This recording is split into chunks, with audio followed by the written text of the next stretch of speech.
Rusia mengalami salah satu pukulan terberat terhadap armada udara elitnya sejak awal perang. Di tengah sorotan pada hari Sabtu 2 Mei 2026 ini, otoritas Ukraina menyatakan bahwa drone telah menyerang jet tempur di dalam pangkalan udara Chagol di wilayah Chelyabinsk, sekitar 1.700 km dari perbatasan Ukraina. Dengan citra satelit dan pernyataan militer yang menunjukkan bahwa Ukraina berhasil menembus jarak yang sebelumnya dianggap aman oleh Moskow. Saya akan segera menceritakan semuanya kepada Anda, tapi sekarang Anda pasti ingin berlangganan saluran ini agar tetap mendapatkan informasi terbaru, informasi secara real time, dengan kualitas jurnalistik terbaik yang pernah ada, dengan standar kredibilitas khas Milson Alves. Menurut staf umum Ukraina dan Komandan Pasukan Sistem Tak Berawak Robert Magyar-Brov, drone Ukraina telah mengenai pesawat-pesawat Rusia yang bernilai tinggi, termasuk jet tempur Su-57 dan setidaknya satu Su-34. Informasi tersebut mengungkapkan bahwa pesawat itu terkena pada tanggal 25 April. Ukraina, seperti biasanya dalam kasus-kasus seperti ini, mencoba mengurangi dampak publik dari operasi tersebut. Tetapi citra satelit dan pergerakan selanjutnya di halaman pangkalan menimbulkan keraguan besar terhadap versi Moskow.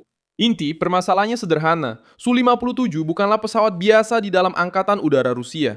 Pesawat ini dipresentasikan oleh Moskow sebagai jet tempur generasi kelima mereka. Ini adalah etalase teknologi siluman mereka. Ini adalah jawaban mereka terhadap model-model canggih Amerika Serikat, seperti F-22 dan F-35. Meskipun begitu, Rusia hanya memiliki sedikit pesawat ini. Perkiraan terbaru menunjukkan bahwa armada operasionalnya berjumlah terbatas, sementara penilaian lain menyebutkan ada antara 32 hingga 42 unit yang telah diproduksi atau tersedia dalam berbagai kondisi. Artinya, setiap kerugian atau kerusakan serius bukan hanya kerugian militer, tetapi juga pukulan langsung terhadap citra kekuatan yang coba dijual oleh Kremlin. Disitulah letak beratnya serangan ini. Ukraina tidak hanya menargetkan landasan pacu, gudang atau struktur sekunder. Sasarannya adalah sebuah simbol. Su-57 itu mahal, sulit untuk diproduksi. Pesawat itu bergantung pada rantai industri yang tertekan oleh sanksi dan tidak bisa digantikan dengan cepat. Jika pesawat seperti ini rusak di darat, kerugiannya lebih dari sekedar bangkai yang terlihat di gambar. Bagi sebuah kekuatan yang berusaha menunjukkan kendali mutlak atas wilayah sendiri, melihat drone mendekati wilayah pedesaan adalah tanda yang mengganggu. Serangan tersebut diduga dilakukan dengan drone jarak jauh sebagai bagian dari strategi yang digunakan Ukraina untuk melemahkan mesin militer Rusia jauh dari garis depan. Kiev telah bertaruh pada target-target yang melumpuhkan logistik, penerbangan, dan pendanaan perang. Strategi ini tidak mengharuskan merebut wilayah pada saat itu. Strategi ini bertujuan untuk hal lain, memaksa Rusia untuk menyebarkan pertahanan udara di wilayah yang sangat luas. Melindungi kilang, pangkalan, pabrik, pelabuhan, dan bandara militer secara bersamaan. Hal ini menguras sumber daya, menciptakan ketegangan internal dan membuat celah-celah semakin jelas. Pangkalan Chagol terletak di Chelyabinsk, wilayah yang jauh dari pertempuran langsung di Ukraina. Justru itulah yang membuat serangan ini sangat sensitif. Kenapa? Mereka mencoba menyampaikan gagasan bahwa wilayah pedalaman Rusia adalah daerah belakang yang aman. Sekarang, setiap aksi baru Ukraina terhadap target yang jauh meruntuhkan kesan itu. Jika drone bisa mencapai pesawat canggih pada jarak 1.700 km, pesannya sangat keras. Kedalaman wilayah Rusia sudah tidak lagi menjamin pelindungan otomatis. Su-34 juga memiliki peran penting dalam hal ini. Dia digunakan oleh Rusia sebagai platform serangan, terutama dalam pengeboman dengan amunisi berpemandu dan rudal. Dalam praktiknya, ini adalah pesawat yang digunakan untuk menekan kota-kota, sektor energi, infrastruktur, dan posisi Ukraina secara luas. Itulah sebabnya Kiev menganggap target seperti ini sebagai prioritas. Dengan menyerang pesawat di darat, Ukraina berusaha mengurangi kemampuan Rusia untuk melancarkan serangan tanpa harus menghadapi pesawat-pesawat itu di udara, di mana risikonya akan jauh lebih besar. Serangan di Chagol juga merupakan bagian dari rangkaian yang lebih besar.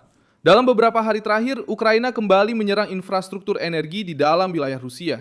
Pelabuhan dan terminal Tuapse di Laut Hitam telah diserang untuk keempat kalinya dalam waktu sedikit lebih dari 2 minggu, menurut Associated Press dan Reuters. Tempat tersebut penting untuk aliran minyak Rusia dan pendapatan yang membantu Moskow membiayai perang. Serangan yang berulang menunjukkan bahwa Kiev tidak hanya ingin menyebabkan kerusakan sesaat, Mereka ingin memberikan tekanan terus-menerus, menyerang keuangan, logistik, dan kepercayaan Kremlin. Rusia membalas dengan lebih banyak serangan terhadap Ukraina.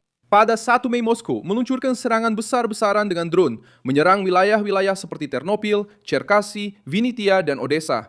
Data ini menunjukkan bahwa perang telah memasuki fase pengikisan kekuatan udara yang berkepanjangan, dengan drone menjadi alat utama bagi kedua belah pihak. Namun, ada perbedaan penting.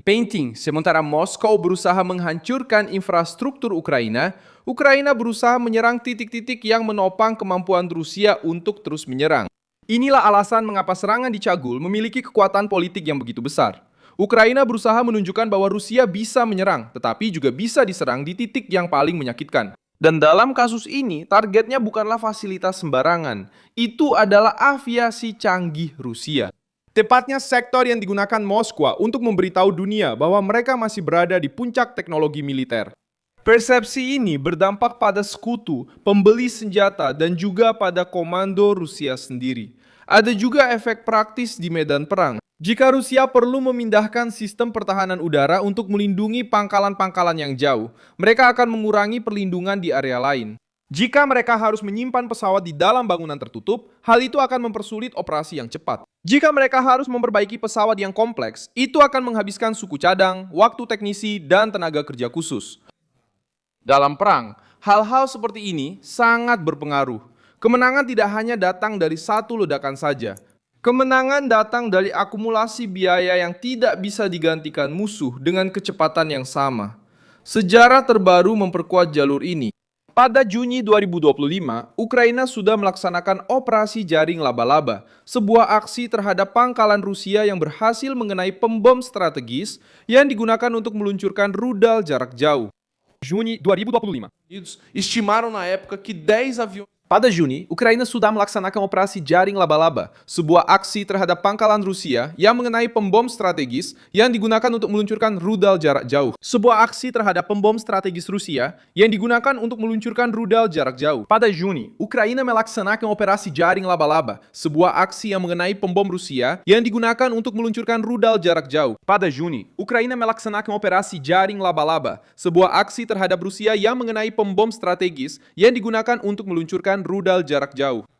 Ukraina melalui operasi itu mengenai pembom Rusia yang digunakan untuk meluncurkan rudal jarak jauh. Di Israel, hal ini dikenal karena menyerang target strategis sebelum ancaman yang lebih besar berkembang. Amerika Serikat menggunakan operasi jarak jauh untuk menghancurkan pusat komando, radar, dan struktur militer sebelum melancarkan kampanye yang lebih besar. Logikanya mirip. Tidak cukup hanya menghadapi tentara di garis depan. Kita harus melumpuhkan pengawasan, daya pukul, dan pasokan bahan bakar musuh. Ukraina sedang mencoba melakukan hal itu terhadap Rusia, tetapi dengan drone yang lebih murah dan serangan yang semakin dalam. Ini adalah sebuah rangkaian. Kilang minyak terbakar, pelabuhan mendapat tekanan, fasilitas minyak diserang, pembom sudah pernah terkena serangan di masa lalu, dan sekarang jet tempur siluman menjadi pusat perhatian. Rusia masih memiliki kekuatan militer yang besar, masih melakukan serangan berat, dan masih menyebabkan kehancuran besar di Ukraina.